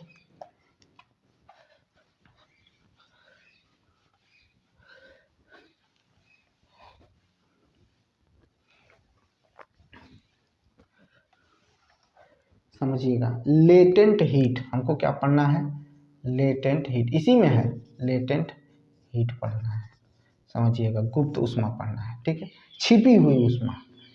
देखिए सुनिएगा ध्यान से, 1 kg ठोस को लीजिए, ठीक है, और भी वायुमंडलीय दाब पर 1 kg ठोस को उसके न्यूनतम गलनांक पर, या कहा जाए कि उसके गलनांक पर, ठोस के न्यूनतम गलनांक पर अगर गर्म करते हैं, ठीक है, जैसे जल को गर्म किया, ठीक है, गर्म करते हैं, ठोस आया तो जल कहाँ जाएगा, सॉरी, क्या हुआ, बर्फ को लिया, गर्म करते हैं, ठीक है, तो जब वह गर्म होने लगता है, ठीक है, गर्म होता है 1 kg ठोस को जब हम गर्म करते हैं, और गर्म करते हैं तो वह एक मतलब इसके गलनांक पर, जो ठोस है, ठोस पदार्थ हर का अलग अलग गलनांक होता है, याद रखिएगा, लोहे का अलग होता है और बर्फ का अलग होता है, इसी तरह से तांबा पीतल सबका अलग होता है। तो क्या होता है, जब 1 kg ठोस को उसके गलनांक पर, ठीक है, द्रव में बदलने की जो प्रक्रिया होती है, द्रव में बदलने के लिए जितनी, ठीक है, द्रव में बदलने की प्रक्रिया में जितनी उष्मीय ऊर्जा की आवश्यकता होती है, जितनी उष्मीय ऊर्जा की आवश्यकता होती है, वही क्या कहलाता है, उसका लेटेंट हीट यानी गुप्त ऊष्मा कहलाता है। फिर से समझिएगा, हम क्या कर रहे हैं, वायुमंडलीय दाब पर, वायुमंडलीय दाब पर कोई 1 kg ठोस ले रहे हैं, और उस 1 kg ठोस के गलनांक पर, ठीक है, वो 1 kg ठोस के गलनांक पर ठोस को द्रव में बदलने के लिए जितना उष्मीय ऊर्जा लेता है, या जितनी उष्मीय ऊर्जा की आवश्यकता होती है, जितना उष्मीय ऊर्जा की आवश्यकता होती है ठोस से द्रव में बदलने के लिए, ठीक है, जितना उष्मीय ऊर्जा की आवश्यकता होती है ठोस से द्रव में बदलने के लिए, यही ऊर्जा जो होती है, यही ऊष्मा जो होती है, ये क्या कहलाती है, गुप्त ऊष्मा कहलाती है। क्या कहलाती है, गुप्त ऊष्मा कहलाती है। याद रखिएगा क्या कहा, तो गुप्त ऊष्मा कहलाती है, ठीक है। तो मैंने क्या कहा, उसको लिख लेते हैं, वायुमंडलीय वायुमंडलीय मंडलीय दाब पर 1 kg को, सॉरी लाइट चली गई, 2 मिनट रुक जाइए। चलिए देखिए भाई, क्या लिखा था, लाइट आ गई, देखिए क्या लिखा, वायुमंडलीय दाब पर 1 kg को 1 kg को उसके गलनांक पर, उसके गलनांक पर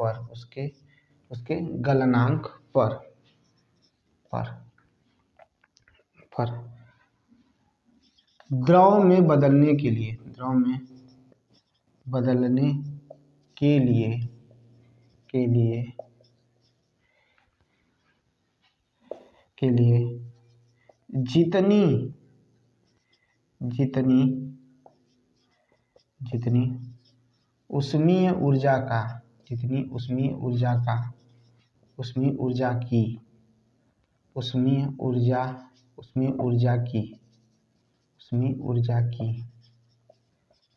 आवश्यकता होती है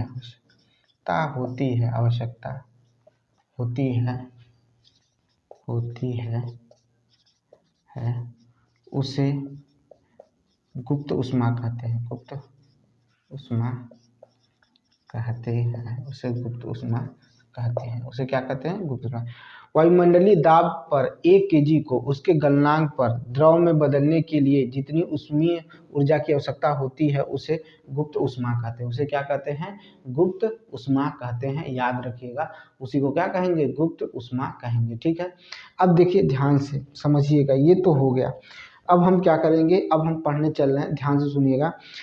अगर हम वायुमंडलीय दाब पर, ठीक है, क्या कर रहे हैं, किसी द्रव को, ठीक है, किसी भी द्रव को, ठीक है, क्या कर रहे हैं, उष्मीय ऊर्जा देना शुरू कर रहे हैं, तो जो द्रव के कण हैं वो बड़ी तेजी से क्या करने लगेंगे, गति करने लगेंगे, और वो जब ऊर्जा पाएंगे तो एक समय बाद क्या होगा कि अपने आकर्षण बल को क्या कर देंगे, आकर्षण बल को तोड़ देंगे। और जब आकर्षण बल को तोड़ देंगे तो तोड़कर क्या होने लगेंगे, बड़ी तेजी से क्या होने लगेंगे, एक दूसरे से दूर होने शुरू करेंगे, गति करना शुरू करेंगे। तो जब गति करना शुरू करेंगे तो एक वह न्यूनतम ताप पता चलेगा जिसमें क्या होता है, द्रव किस में बदल जाता है, गैस में बदल जाता है। तो ऐसे स्थिति को क्या कहते हैं, क्वथनांक कहते हैं। क्या कहते हैं, क्वथनांक कहते हैं, ठीक है। क्या कहते हैं, क्वथनांक कहते हैं। अभी हम लोगों ने मेल्टिंग पढ़ा है, अब हम क्या पढ़ रहे हैं, क्वथनांक के बारे में पढ़ रहे हैं। तो ऐसी स्थिति को क्या कहा जाता है, तो क्वथनांक कहा जाता है। ठीक है, ये जो निकल कर फिनोमिना आता है उसे क्या कहा जाता है, क्वथनांक कहा जाता है। ठीक है, तो फिर से सुनिएगा, फिर से समझने की कोशिश करिएगा कि हम क्या कहना आपसे चाहते हैं। ठीक है, तो हम कह रहे हैं कि जब जल को हम उष्मीय ऊर्जा देते हैं, जैसे जल है इसको उष्मीय ऊर्जा दे रहे हैं, उष्मीय ऊर्जा दे रहे हैं। ठीक है, चलिए उष्मीय ऊर्जा दीजिए, जल को क्या कर रहे हैं, उष्मीय ऊर्जा दीजिए। तो जब उष्मीय ऊर्जा देना शुरू करें, यानी उष्मीय ऊर्जा का मतलब होता है गर्म करना शुरू कर रहे हैं, तो इसके जो कण होंगे तेजी से क्या करेंगे, गति करना शुरू करेंगे। कण क्या होंगे, तेजी से गति करना शुरू कर देंगे। और जब कण तेजी से गति करना शुरू कर देंगे, ठीक है, कण तेजी से गति करना शुरू कर देंगे, तो एक निश्चित तापमान पर पहुंचकर, ठीक है, एक निश्चित तापमान पर क्या करेंगे, पहुंचकर क्या हो जाएगा, इतनी ऊर्जा का मतलब ये जो कण है इतनी ऊर्जा अपने अंदर ले लेंगे कि जिसकी वजह से ये आकर्षण बल को तोड़ना शुरू कर देते हैं, और तोड़कर क्या होने लगते हैं, तोड़कर क्या करने लगते हैं, स्वतंत्र रूप में आ जाते हैं, आप फैलना शुरू कर देते हैं। इस तापमान पर द्रव में गैस, द्रव का गैस में बदलना ही क्या कहलाता है, क्वथनांक कहलाता है। क्या कहलाता है, द्रव का गैस में बदलना ही क्या कहलाता है, क्वथनांक कहलाता है। ठीक है, तो समझिएगा, उसको भी देख लीजिए।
ठीक है, देख लीजिए अपनी भाषा में, वह न्यूनतम तापमान जिसमें द्रव के कण उष्मीय ऊर्जा लेकर आकर्षण बल को तोड़कर स्वतंत्र होकर गति करने लगते हैं, अर्थात वह न्यूनतम ताप जिस पर द्रव गैस में बदल जाए, वह न्यूनतम ताप जिस पर द्रव गैस में बदल जाए उसे क्वथनांक कहते हैं। ठीक है, एकदम सिंपल शब्दों में देख लीजिए, और इसको एकदम सिंपल शब्दों में याद भी कर लीजिएगा। इसमें बहुत चीज़ें नहीं है ऐसी कि जो आपको याद ना हो, बहुत आसान चीज़ें लिखवाए हैं, बहुत सरल शब्दों में लिखवा रहा हूँ, ताकि आपको चीज़ें क्या हो जाए, याद हो जाए, आपको परेशान होने की ज़रूरत न पड़े। ठीक है, इस पर परेशान होने की ज़रूरत न पड़े। अब देखिए, हमने तापमान का परिवर्तन का प्रभाव देख लिया, अब दाब परिवर्तन का प्रभाव देखेंगे। तापमान परिवर्तन का प्रभाव और दाब परिवर्तन का प्रभाव में अब हम देखने चल रहे हैं दाब परिवर्तन का प्रभाव। ठीक है, किसको देखेंगे, दाब परिवर्तन का प्रभाव। ठीक है, चलिए।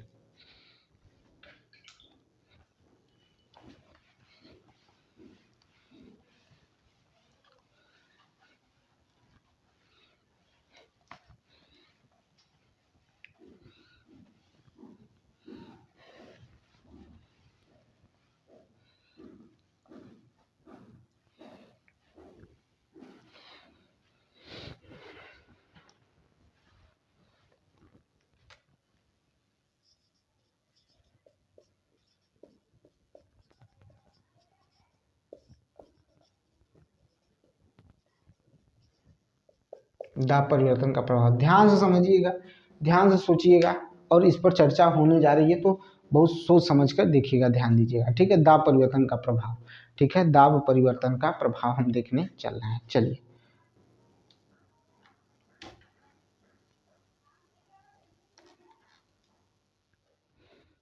देखिए, हम क्या ले लेते हैं, CO2 ले लेते हैं, ठीक है। सीधे जिस पर हम चर्चा करने चल रहे हैं उसको देखिए, CO2 ले लीजिए, ठीक है।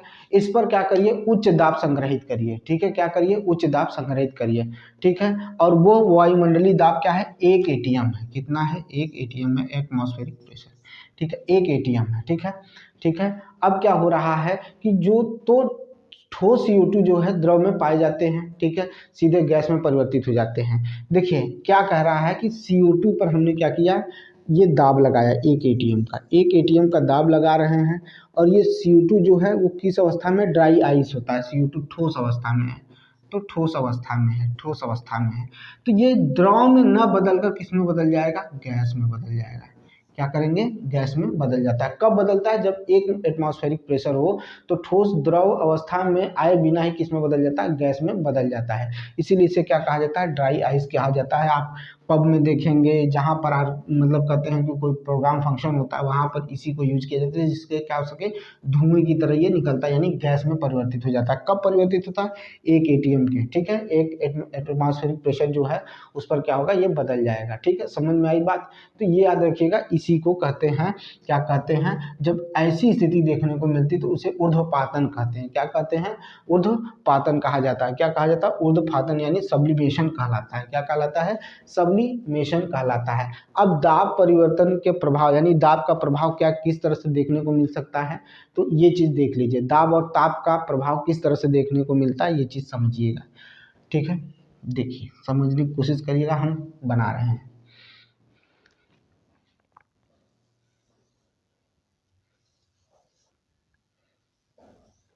ठीक है। चीजों को देखिए, ठीक है, ठीक है। द्रव, ठोस, गैस, ठीक है। पहले बना लेने दीजिए, फिर समझा देंगे, ठीक है।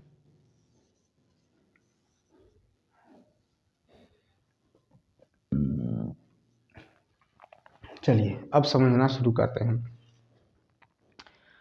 ठोस से, देखिए, ठोस से द्रव बनना है, ठोस से द्रव बनना, पहला क्या है, ठोस से क्या बनना, द्रव बनना, ठीक है। तो ठोस से द्रव बनने की जो प्रक्रिया होती है उसे क्या कहते हैं, ठोस से द्रव बनने की प्रक्रिया को क्या कहते हैं, तो ठोस से द्रव बनने की प्रक्रिया को क्या कहते हैं, तो संगलन कहते हैं। क्या कहते हैं, संगलन कहते हैं। इसी को फ्यूजन भी कहा जाता है। क्या कहा जाता है, तो फ्यूजन भी कहा जाता है। ठोस से द्रव बनना, ठोस से द्रव बनना संगलन कहलाता है, यानी गल जाना, यानी द्रव में बदल जाना, यानी गलनांक उसकी बात कर रहा है, तो हम उसे क्या कहते हैं, तो क्या कहते हैं, संगलन कहते हैं। इसको इंग्लिश में फ्यूजन कहते हैं। क्या कहते हैं, फ्यूजन कहते हैं। फिर द्रव से ठोस में बदलना क्या कहलाता है, जमना कहलाता है। क्या कहलाता है, जमना कहलाता है, ठीक है। क्या होता है, ठोस द्रव से क्या हो जाता है, ठोस में बदल जाता है, इसी को क्या कहते हैं, जमना कहलाता है। और इसी को लिखा जाता है सॉलिडिफिकेशन, ठीक है, सॉलिडिफिकेशन, ठीक है, सॉलिडिफिकेशन, 2 मिनट, फिकेशन, सॉलिडिफिकेशन छोटा पड़ गया भाई। चलिए अच्छा, इसको और थोड़ा सा अच्छे से लिखते हैं। देखिए सॉलिडिफिकेशन, ठीक है, सॉलिडिफिकेशन कहते हैं। ये ON है, सॉलिडिफिकेशन कहते हैं, ठीक है। क्या हुआ, हमने ठोस से द्रव में बदला, जिसे फ्यूजन या संगलन कहते हैं। द्रव से ठोस में बदलना जमना या सॉलिडिफिकेशन कहता है। और ये दोनों, ये जो हम लिखवा रहे हैं, अभी लिखवा भी देंगे, ये किस पर डिपेंड करता है, ठीक है। अब द्रव से गैस में बदलना, द्रव से गैस में बदलना वाष्पीकरण कहलाता है। क्या कहलाता है, वाष्पीकरण, जिसे क्या कहा जाता है, वेपोराइजेशन कहलाता है। तो यहाँ पर लिख रहे हैं वाष्पीकरण, ठीक है, थोड़ा सा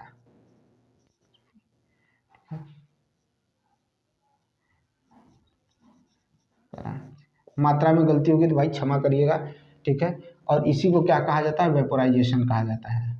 थोड़ा सा ऊपर लिखो भाई,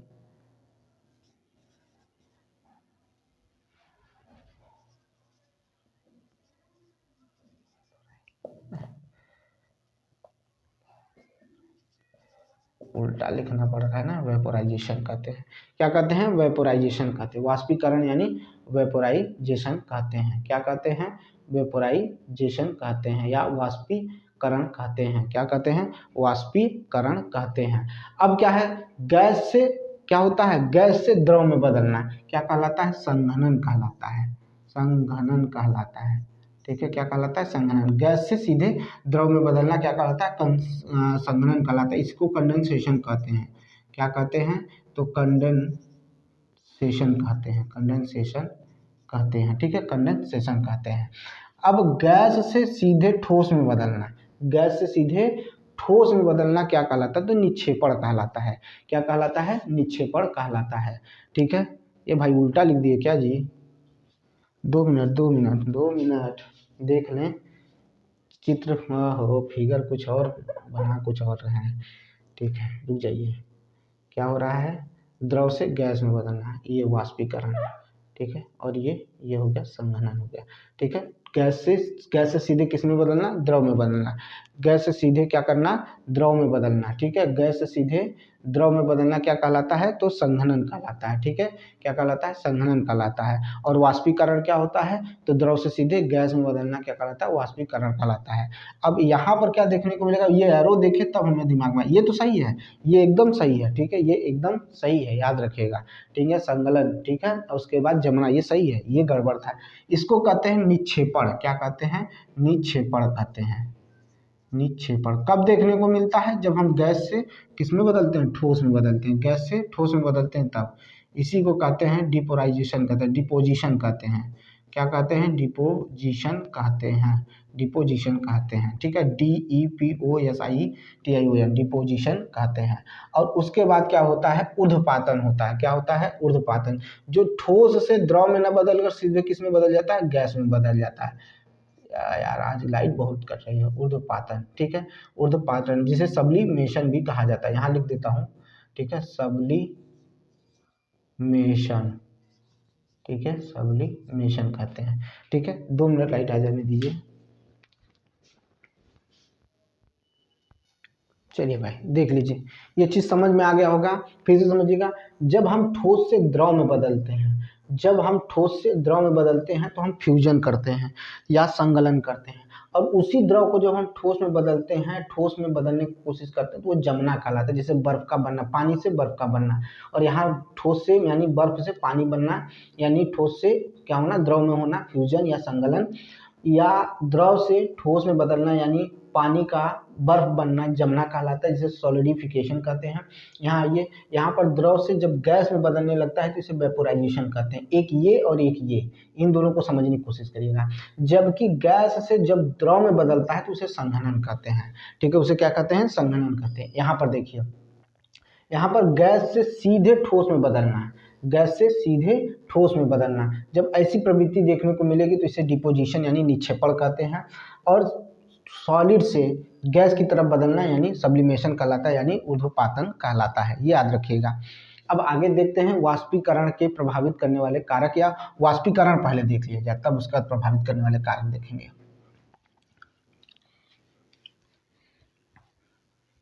वेपोराइजेशन देख लिया जाए पहले, तब। बिना पानी के नहीं जाएगा ये।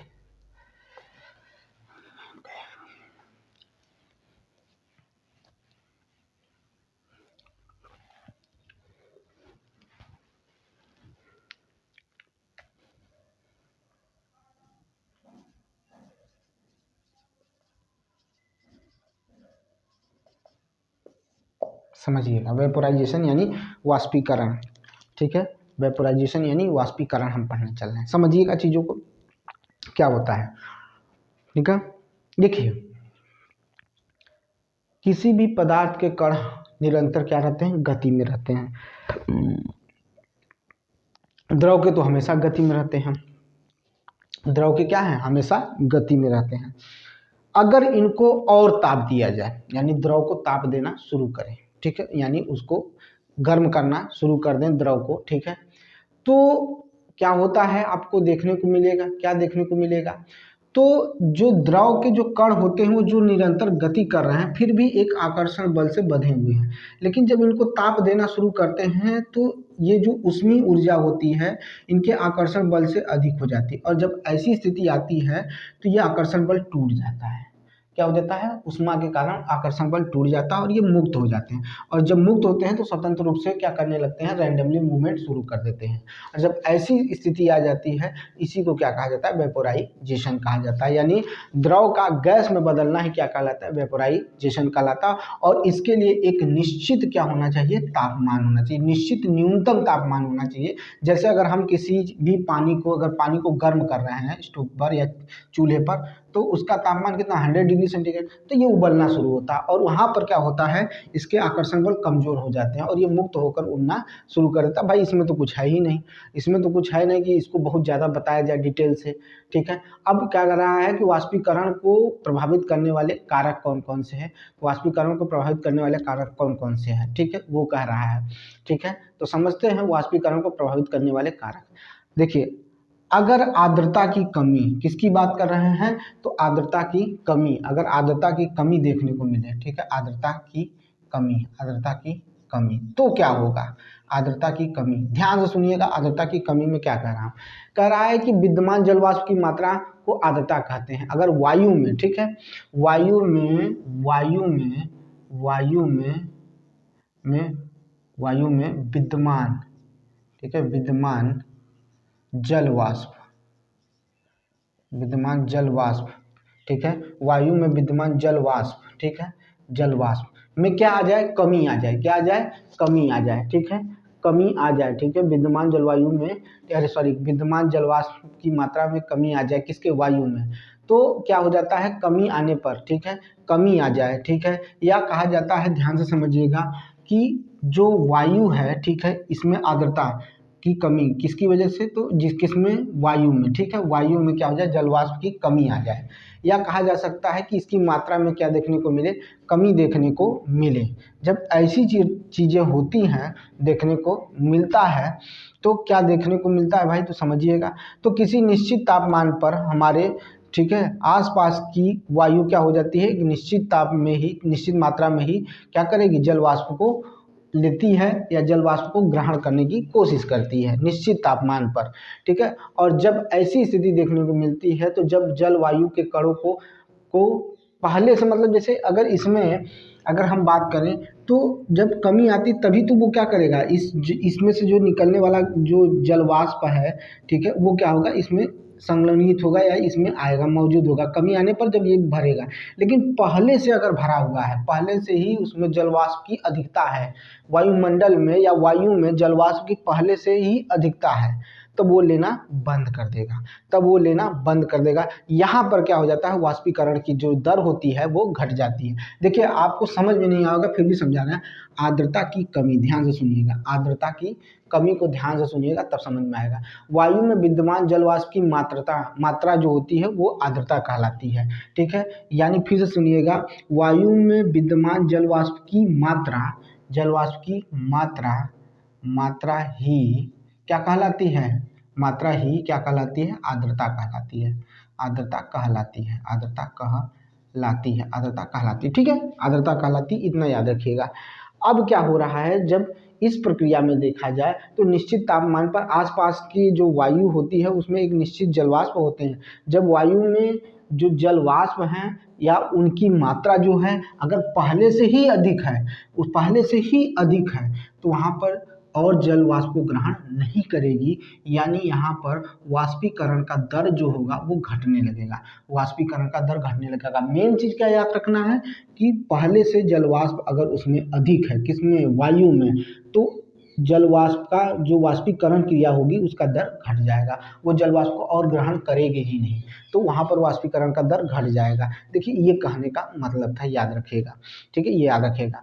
अगर वायु में, ठीक है, वायु की गति, दूसरा सुनिएगा, वायु की गति अगर ज़्यादा है, वायु की गति, ध्यान से सुनिएगा, वायु की गति अधिक है, वायु की गति क्या है, अधिक है या वृद्धि हो जाने पर, तो कपड़े क्या हो जाते हैं, जल्दी सूख जाते हैं।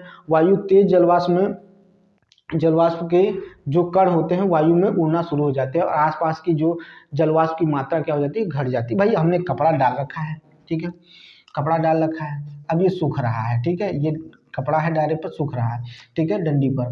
अब क्या हो रहा है, ये तेजी से क्या करेगा, जलवाष्प को वायु क्या करेगा, ग्रहण करना शुरू हो जाएगा। तो जब ऐसी स्थिति होगी तो कपड़ा सूख जाएगा, लेकिन उसके अगल बगल क्या हो जाएगी, जलवाष्प की मात्रा में क्या हो जाएगा, घटाव देखने को मिलेगा। क्या देखने को मिलेगा, घटाव देखने को मिलेगा। ये चीज हो गई।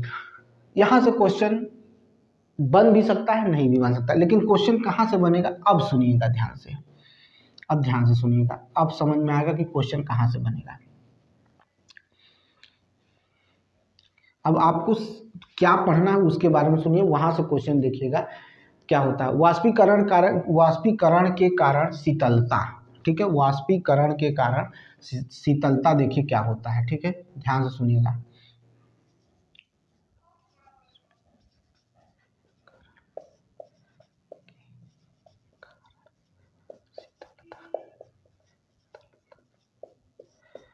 ठीक है, वो चीज़ मैंने समझा दिया, वो बहुत ज़्यादा उसका नहीं था। ये है घड़ा भैया, ये क्या है, घड़ा है, ठीक है, ऐसे समझिए गोल घड़ा है, ठीक है, ये घड़ा है, इसमें हमने जल भर दिया, ठीक है।